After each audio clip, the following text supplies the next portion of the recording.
brought to you by Vega, a product by Sensodyne and Vimal. We are Zubaki.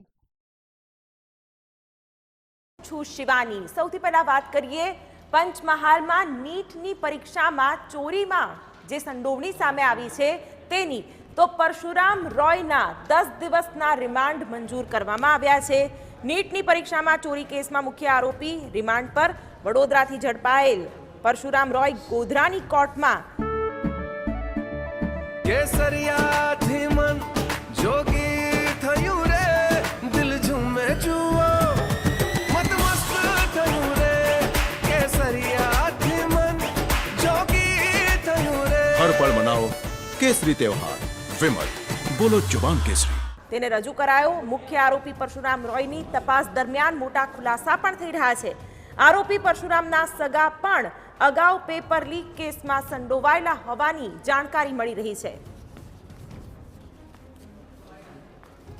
ધરપકડ કરેલ આરોપી પરશુરામ રોયને નામદાર court સમક્ષ પોલીસ કસ્ટડી માટે રજૂ કરવામાં આવ્યા હતા અને ઘણા બધા કારણો સાથે તપાસ કરનાર અધિકારીએ આરોપી પરશુરામ રોયના 14 દિવસના પોલીસ કસ્ટડીની માગણી કરેલી અને નામદાર કોર્ટ દ્વારા તમામ હકીકતને ધ્યાને લઈ અને દલીલોને રજૂઆતને ધ્યાને લઈ અને આરોપીના 20 તારીખ સુધીના પોલીસ કસ્ટડી રિમાન્ડ મંજૂર કરેલા છે।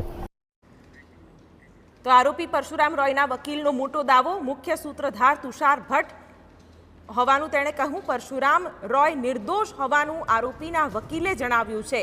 પરશુરામ સામે આજ દિન સુધી કોઈ આરોપ નથી થયા તેવી પણ સ્પષ્ટતા આપી।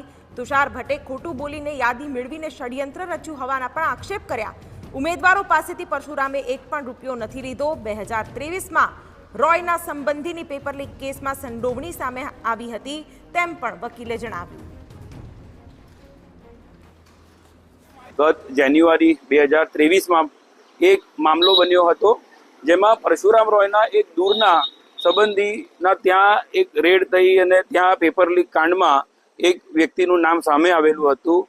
તે વખતે પણ એટીએસે પરશુરામ રોય પણ એ પેપર લીક કેસમાં કોઈ પણ રીતે સંડોવાયેલા છે કે કેમ એ દિશામાં પણ તપાસ કરી હતી અને તે વખતે એમની બી પૂછપરછ થઈ, કોઈ ગુનાહિત સંડોવણી એમની સામે નથી આવી।